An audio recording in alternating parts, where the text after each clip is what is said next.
Hello my good friends and welcome to episode 20 of Patreon Picks. This week we are back in the 70s just like last week for another cornerstone title in the world of video gaming. Now the rules of these clears are nice and simple. Any of you good Patreon folk can pick games for me to do. Message me anywhere, let me know what you want to do. Shorter games, arcadey games, shorter than maybe 90 minutes or like 9 minutes in the case of like last week's one. And these credits aren't one credit clears, the long plays where appropriate. I never have more than 14 credits because that was how much money I used to have to spend a week on the arcade. £2 because it was £7 for it was £1 for 7 credits. Last week you noticed I just had a crack with a 1 credit on Asteroids, which doesn't end. This week we're also doing a title that doesn't end, so I maybe do it similar, or maybe just have a couple of goes and try and set a good score. Or, do you know what I mean? I'll cross that bridge when I come to it. As long as we see the gameplay and we have a good laugh, then that's half the fun. Thanks to each and every one of you for your support with this project, with Patreon Picks. It makes everything easier, and I've got a bit of spare cash to buy like a few bits and pieces for the channel. We're saving up for the PC, so that's cool. Don't forget the Amazon affiliate scheme. Loads of people buying stuff on that at the moment. I'm seeing quite a lot of things from that, so thanks very much. Yeah, use a link in the description box. If you shop at Amazon, save it to your browser and it won't cost you anything extra, and we get a small percentage. If you want to, obviously, if you might be thinking this on a delay and you want to find out about Patreon, check out the link in the description box below. For as little as $2 a month, that's £1.50, you can join Patreon and you get exclusive videos. I've set up a paypal.me link as well if you want to just chuck some cash my way instead of donating every month, which is cool as well. Like I say, paypal.me/OneCreditClassics. There's a link at the bottom, and all proceeds go towards my beautiful HP Omen. I saw one the other day. I can't wait. I'm very excited. This week we go back to 1978 to a game that grossed nearly $1 billion a year. It's unreal, isn't it? But that was a stupid amount of money then. It's one of the most important games ever written. It is Tomohiro Nishikado's Space Invaders. That ridiculous sum of money, by the way, if you adjusted it for inflation, totals about $13 billion in today's money. Making it the highest grossing video game of all time. And that came out on the arcade, Atari 2600, 5200, Atari 8-bit and MSX. Published by Taito in Japan, Midway in America and Europe, and Leisure and Allied Industries in Australia. Nishikado drew inspiration from Breakout and Gunfight, but he loved sci-fi like Star Wars and War of the Worlds, so this game ended up being a perfect amalgamation of the two. This never ends. The world record for Space Invaders is currently 110,510 points by a man named Knuckles. A man named Knuckles. Not even kidding. It's probably just Prince Watercress in disguise, to be honest. Now, I never played this at the time, not being born and all, but I do. Here's the thing. I remember there was because by the time I got to the arcades, like 85, 86, that machine was like nearly 10 years old. And I remember there being an old kind of, it wasn't an original one, but I remember being an old Space Invaders machine at the arcade I used to go to, Longton Leisure Centre. But no one ever played it. It was just sat kind of quite forlorn in the corner because he had like Golden Axe and, do you know what I mean? Everything that was new. And everything that was new just kind of engulfed it completely. But you could tell there was a lot of history there, and he probably had that machine here. Probably had that machine for ages. I also remember there was a Super Space Invaders that came out on the Master System by Taito. I think Domark did the UK version. I loved. I should probably do that at some point. But it amazed me how simple it was. And this version has some of the simplest gameplay that you'll ever see. But yeah, it's all kinds of fun. It's brutally difficult as well. But I mean, games with them were, right? You weren't trying to cater for people. You were trying to make people feel good about themselves. It was about like getting good at something and mastering it. But anyhow, enough of my yapping. Let's go and save the planet. Well, I suppose for a few minutes anyhow. Credit in. Right then, we ready? Let's go. So, that music though. The music's like a big part of this as well. Like, it was quite revolutionary at the time, because it's so simple. But yet at the same time, the fact that it just gradually speeds up makes it so tense. And it's what, like 4 notes or something. And I remember listening to, if you listen to long-time fans and friends of this show will know my Jesus Christ, that's loud. Like, settle down. I didn't get it. Bloody hell. But long-time friends and fans of this show will think my relationship with the good folks at the Cane and Rinse podcast have been on a few times. Probably going to go on. Well, I'm going to go on a bit later on in the year, which I'm already looking forward to. But yeah, they're an awesome bunch of people. But the thing with them is, like, they did a Space Invaders podcast, and they made a very good point, like Leon was saying, that Space Invaders became like just cultural shorthand for kind of video games. So people would say, "Oh, you're playing Space Invaders," even when it wasn't Space Invaders. Do you know what I mean? It's like that bit in Alan Partridge where he's like, "Stop saying tannoy when people mean speaker system. Tannoy's a brand name."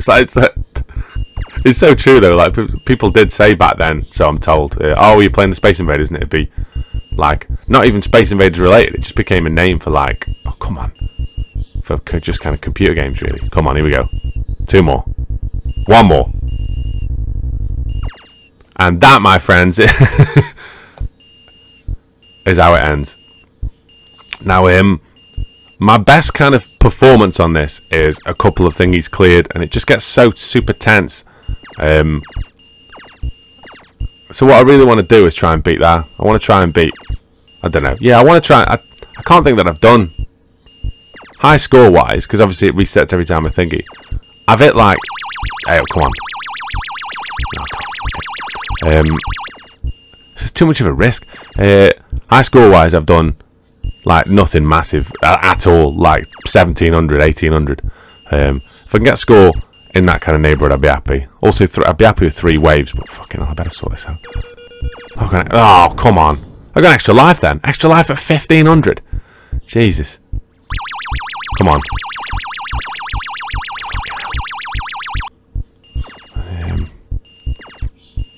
I need to fucking prioritise it. Jesus Christ. Or get shot like that. That's the problem, you see. Once they get that far down, you haven't really got a choice. Come on. You can still do this. Come on. Get them old squiddly diddly. There he is. Come on. Come on. 1 more. Ugh. Jesus. Oh, come on. That was a right shot in all fairness. I'm going to struggle here, though. Come on. Shit.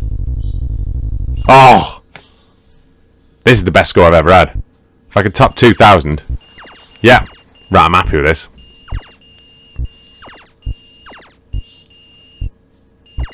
But yeah, it does. I mean, there's that scene in, and the thing is as well is it's one of the first kind of games that started getting cultural kind of recognition, I guess. Oh, fuck off. And that's that. 2,250. I'm a far way off the world record, but still. I mean, what are you gonna fucking do, right? I can't. No, I can't leave it at that. Right, I can do better than that. But yeah, like this is like if you remember, there's that episode of Only Fools and Horses that it features in. Do you know what I mean? And it's like it's one of those things where, and it's still relevant now. Like there's that advertising campaign about not tailgating people, isn't there? Called "Don't Be a Space Invader." Do you know what I mean? Just the concept of it is still something that's thingy till to this day. It's still kind of socially relevant. Do you know what I mean? Right, let's try this way. Are these gonna? There we go. Once again, like with asteroids, really. I had a few people on. I can't think of who it was. Was it Andy on Patreon said about setting a score target for games like this rather than, and that would be cool. Like as kind of a challenge. I can't imagine what a good score challenge would be for this. Because I mean, Jesus Christ, I'm struggling to get to like 2,250 seemed like a proper achievement run to get 2 waves clear. Oh, settle down. Come on. Oh, shit. See, this is where it gets difficult. But yeah, the Master System version, Super Space Invaders, which isn't like a direct port, came out in 1990. Oh, fuck off. Come on. I don't like... Oh, Jesus Christ. See, how brutal's that? You wouldn't get that now. You wouldn't get a game that would just rinse your lives like that. Jesus Christ almighty. Can't leave it. But yeah, the Master System port had like special weapons and like a bonus round where you had to stop the invaders from stealing cows, and it might have had a little boss as well. I really like that one. But it's so hard to one credit. Like, as you might imagine, it's fucking nails. But yeah, I might have to have a look at that. Because I remember I hired that from Video Shop. I remember that being really good.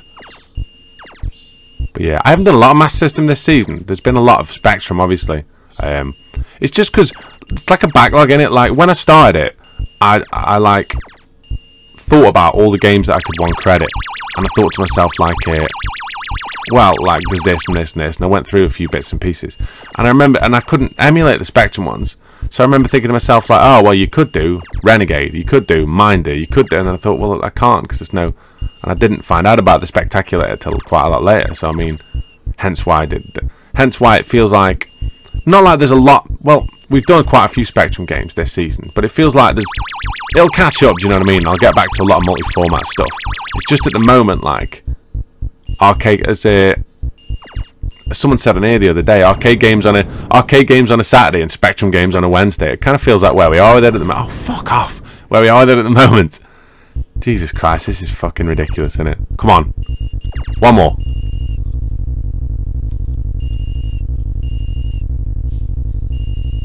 Jesus Christ, that's game over, right? Yeah. Fuck's sake. That is absolutely ridiculous. But I mean, that's that. Imagine this arcade owner's loving me. What have I done? 4 credits. So I've done 40p, and like, it probably, when it first came out in 78, I imagine it would have been. When did we change to like decimals? Like, it was like 77. No, I don't even know what it was. It was mid 70s, surely. Yeah, this would have been like 10p. I've just put 40p in this in 7 minutes. God almighty. Fucking Alan Sugar over here. And that's the other thing as well. You'd have a queue. Do you know what I mean? You'd have a massive queue. And you had no way of figuring, like, you didn't... Oh, nice. You could play a home version, but they were never going to be exactly the same. Although, with this, I imagine you could probably learn quite a bit from certain... I haven't seen the standard of the home versions, but I imagine the Atari 8-bit version wasn't too far off this. But even then, it's always the same. It's never going to be exactly right. Like people say to me all the time, oh, you should do the Mega Drive version of Golden Axe. And I should do, you know what I mean? Because if you're talking from an arcade point of view, Golden Axe is probably the game I'm best at, but it's just different. The mechanics are different, and not even the fact there's an extra level, like just the mechanics of all the other levels. People think to yourself, oh, well, you should get to the last level and have all your lives. Fuck off. Oh, shit. All your lives intact. It don't work like that. I'm going to really struggle here. Come on. Oh, you twat. Come on. Is he going to get to the floor? Oh, fucking mate did. What did I get? 1,000. That is... Well, it looks like 2,250. It was my best. Yeah, craziness. That's mad, right? You look at games then, it's just like, it's like a different world. Like a completely different world. How cool is that? That's all you needed then. Imagine walking into a pub in the 70s, late 70s, early 80s, dead smoky. Load of people, and then there's this machine in a corner with a load of people huddled around it. And there's just this thing of, do you know what I mean? A spaceship defending the world from an alien invasion. It's mad, right? But then, like you say, you look at the time, like, people were just in computers with a future back then. I mean, they still are, but well, they're much more present day now. Like, everybody's got one. If you've got a phone, you've got a computer. And that's the thing. Everybody's got one now, whereas before, people didn't have. And if people didn't have, like, this was a thing of mystery. You'd walk in somewhere, and you'd see this, you'd think to yourself, what the hell is that? Do you know what I mean? I don't understand how this works. Like, and then you'd have intrigue, and then it'd have a crowd. I just miss that. I just miss playing video games in front of a crowd of people. That sounds dead exhibitionist, but maybe that's what I'm doing now. Maybe this is my version of those arcades back then. Do you know what I mean? I just want that feeling of kind of, do you know what I mean? That general feeling. I put a post up on the social media the other day about some kid described how he beat Reptile and Mortal Kombat in an arcade in a pizza parlor in America. Sounded like the best thing, and I just think to myself, that's what I really miss.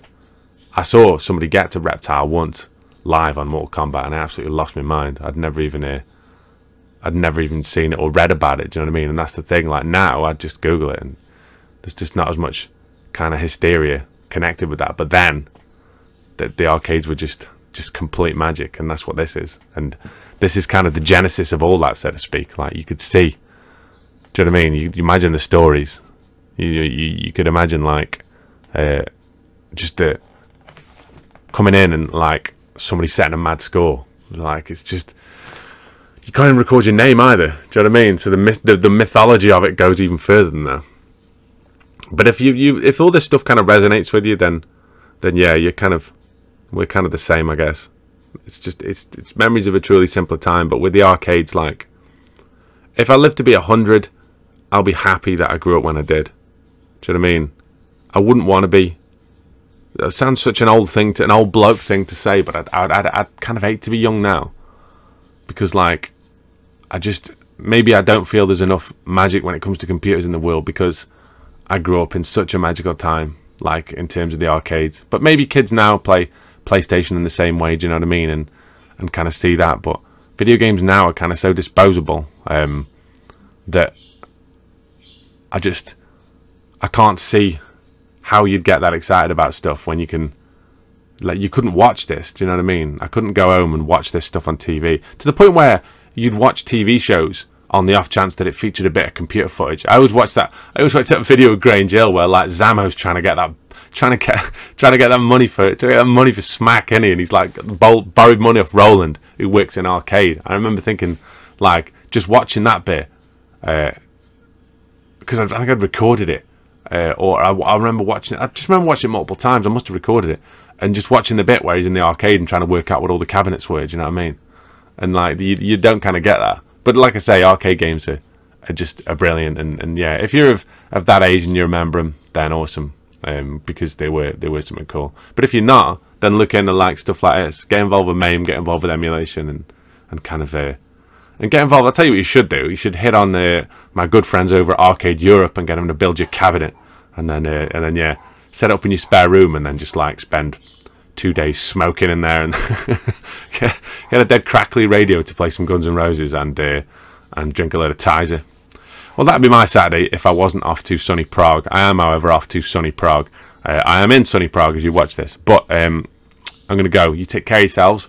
I'll see you on Wednesday for another episode of One Credit Classics. But until then, take care, and just keep doing this, right?